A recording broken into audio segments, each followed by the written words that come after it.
예, 침묵해서 얻는 것, 침묵해서 얻는 것이라는 제목으로 하나님 말씀 증거하도록 하겠습니다. 우리 야고보서 5장의 말씀 7절부터 12절까지의 말씀을 어제 살폈습니다. 우리가 열매를 거두기 위해서 꼭 필요한 게 인내거든요. 그래서 농부의 인내를 배우라, 욥의 인내를 배우라. 그러니까 인내로 결실케 하기 위해서 그렇다. 결실이라는 것이 열매 거둔다, 승리한다, 추수한다, 하여튼 최종 승리한다 그런 뜻 아닙니까? 그러니까 최종 승리를 위해서 꼭 필요한 것은 인내라는 것입니다. 근데 많은 순간에 우리가 인내하자 이것을 이제 슬로건으로 외칠 때가 많이 있다는 것입니다. 근데 야고보서 5장 7절부터 12절 사이에 특별히 9절에 그 중심에 인내하라 그러면서 중심에 뭐가 나오냐면 서로 불평하지 말라 이 말씀이 나와요. 원망하지 말라. 그러니까 우리가 인내하지 못하는 이유가 뭐냐?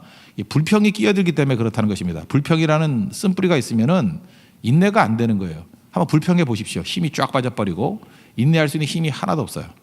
부부싸움하는 사람도 마찬가지입니다. 이게 불평 늘어놓는 가정들을 보면은요, 밤 12시에도 목사 보러 오래요. 왜냐하면 아침까지도 기다릴 인내력이 없어요. 오늘 끝장낸다는 거예요. 1시 전에 끝장내버린대요. 근데 그걸 인내하게 만드는 건 참 힘든 거거든요. 그러니까 불평이라는 것이 우리를 무너뜨리는 원인이 될 수 있다는 것입니다. 불평은 우리에게 좋은 것들을 다 사라지게 만들어버려요. 불평이 없애는 3가지가 있다 그러는데 첫째, 감사가 사라져요. 이스라엘 백성들이 불평하니까 그 많은 은혜 받았던 감사 싹 잊어버리고 감사를 잊어버렸어요. 그리고 불평하니까 기쁨이 사라지죠. 얼굴이 항상 우울해지고 자기 속에 있는 기쁨이 완전 바닥이 나버린다는 것입니다. 우리 인생에서 좋은 게 감사, 기쁨인데 다 사라져버려요.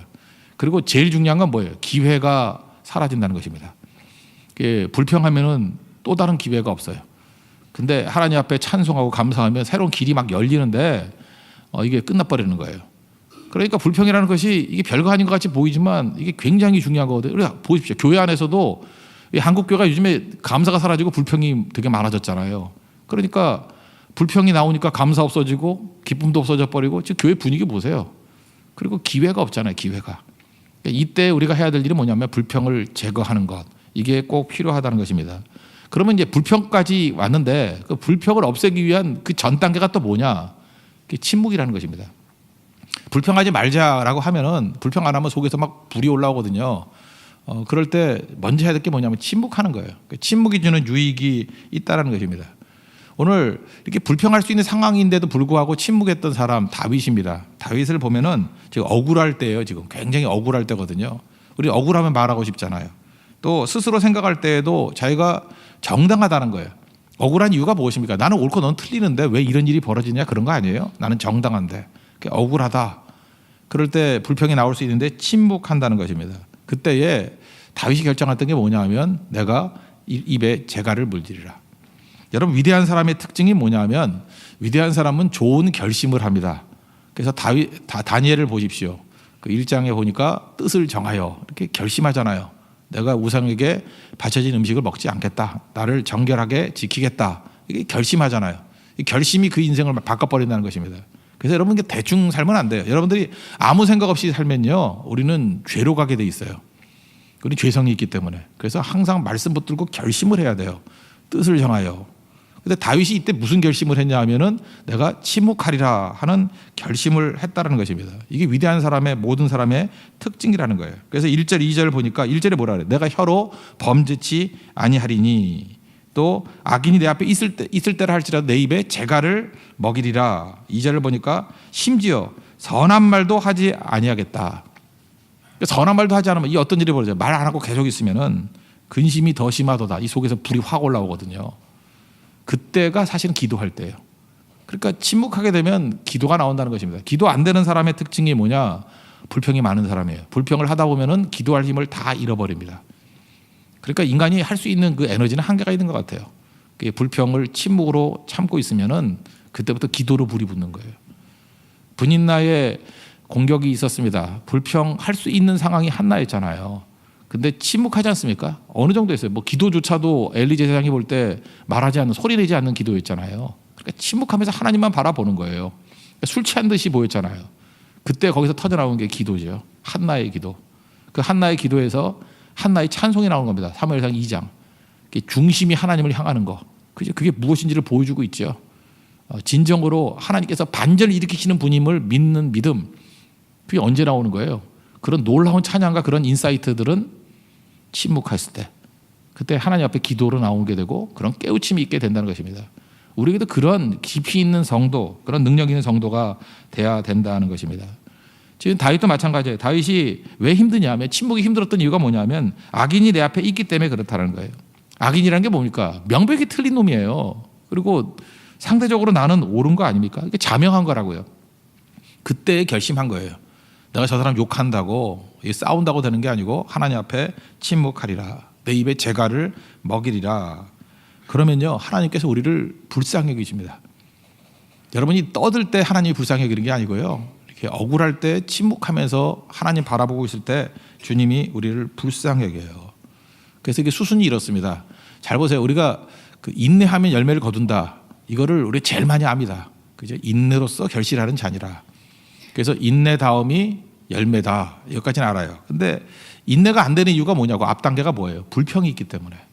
그럼 불평은 언제 이거 제거할 수 있죠? 침묵할 때부터. 그래서 이 4단계로 본다 그러면, 다시 정리하면 침묵이 있어야 됩니다. 이게 가장 큰 뿌리예요. 먼저 우리가 고난을 당하거나 억울한 일이 있을 때 제일 먼저 할 일이 뭐냐면 예수님 같이 침묵하는 거예요. 다윗같이 침묵하는 거예요. 침묵하면 불평이 사라져요. 그러면 인내가 가능해지고요. 그러면 마침내 결실하게 된다는 것입니다. 이게 성도의 삶입니다. 그래서 여러분 처음부터 침묵하라 그러면은 내가 왜 침묵해? 이렇게 반발심이 생기겠지만 이제 논리적인 이유를 아시겠죠. 그래서 우리는 믿어야 됩니다. 침묵을 배워야 되고 불평이 사라져야 되고, 그리고 주님 바라보면서 인내할 때 열매 거두게 된다는 것입니다. 여러분 침묵의 능력에서 여러분 기도가 터져 나오는 하나님의 종 되기를 바랍니다.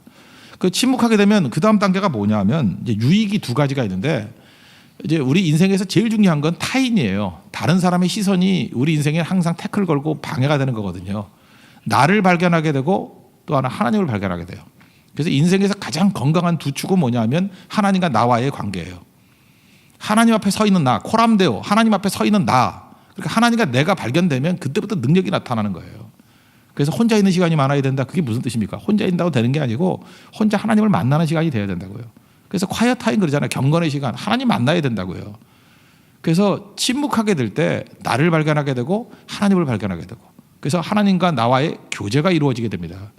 그래서 그 세상과 나는 간고도 없어지는 거예요. 구속한 주만 보이고 환경이 아니라 승리하는 모습이 이루어지게 된다는 것입니다. 다윗의 고백에도 이게 나와요. 먼저 우리 한번 위대한 사람들 한번 보십시오. 출애굽기 3장에도 보면요, 위대한 출발을 보면 전부 다 나를 발견하고 하나님을 발견하게 돼요. 그래서 출애굽기 3장에 보면 모세 부르는 사건이잖아요. 거기 3장에 모세가 이렇게 해요. 내가 누구이간데, 내가 무엇이간데, 나를 보게 돼요. 나 연약한 종인데 왜 나를 부르십니까? 그리고 3장 13절에 보면 이제 하나님을 말을 해요. 하나님을 누구라 그럴까요? 그랬더니 나는 뭐 스스로 있는 자다, 그런 말씀이 나오잖아요. 하나님을 누구라 그럴까요? 그러니까 그때 환경에 대한 관심이 싹 사라져버리고, 모세도 보십시오. 하나님 앞에서 나예요.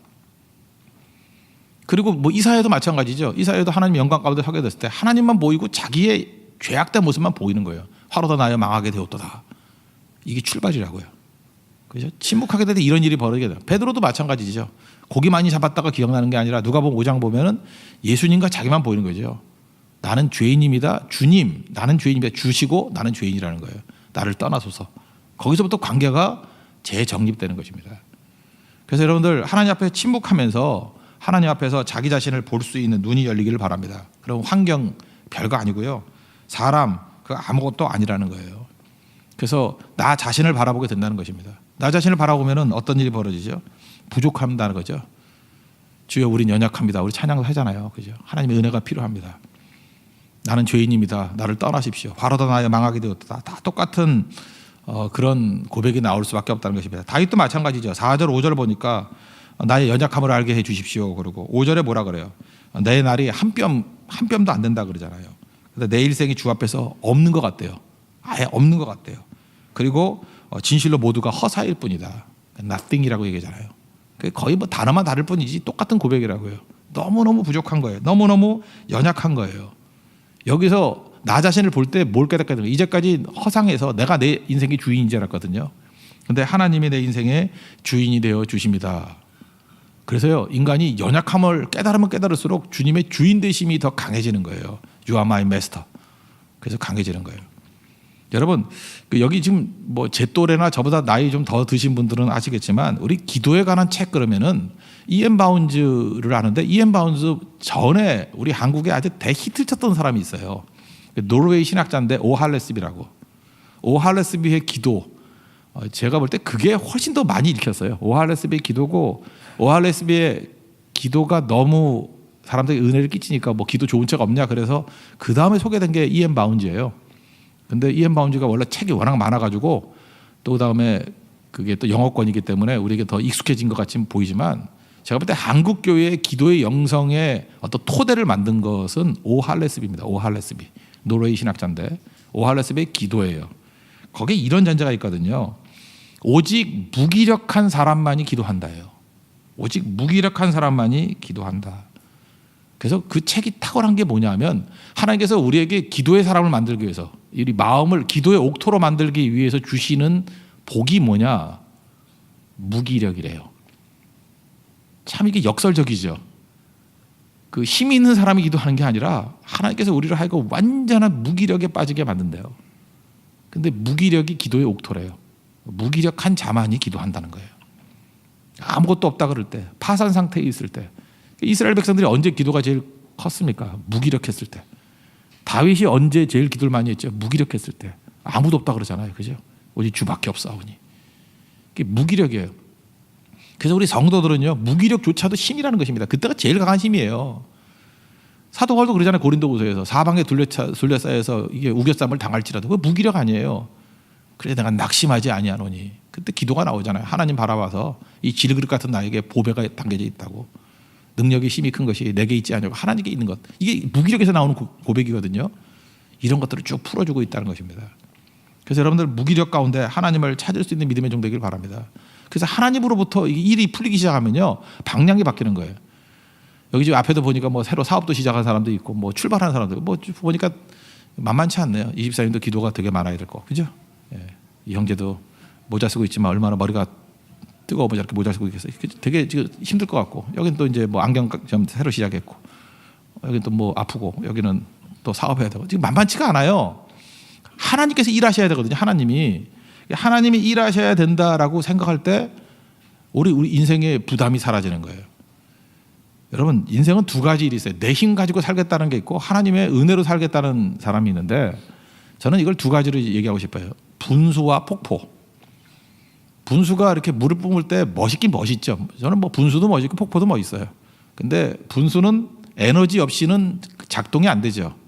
그 전기 들어가야지 나오는 거잖아요. 그래서 돈 없으면 분수 못 켜요. 왜냐하면 그건 억지로 하는 거거든요. 중력의 힘이 있으니까 물은 밑으로 떨어지게 돼 있는데 억지로 힘을 줘가지고 분수 쇼 하는 거예요. 그래서 분수 쇼 그러면 라스베가스 같은 데 가면 최고의 분수 쇼가 있는데 다 돈이에요. 그리고 인위적인 거예요. 그거는 사람 사라지면 아무것도 없는 거예요. 허망해지는 거예요. 여러분 인생을 분수같이 살지 마십시오. 분수를 하려 그런 말도 있잖아. 그죠? 분수같이 살지 마세요. 예. 분수. 이건 내 힘으로 사는 인생이에요. 멋있어 보이지만 얼마 못 가요. 폭포는 어떻습니까? 그냥 자연스러운 거예요.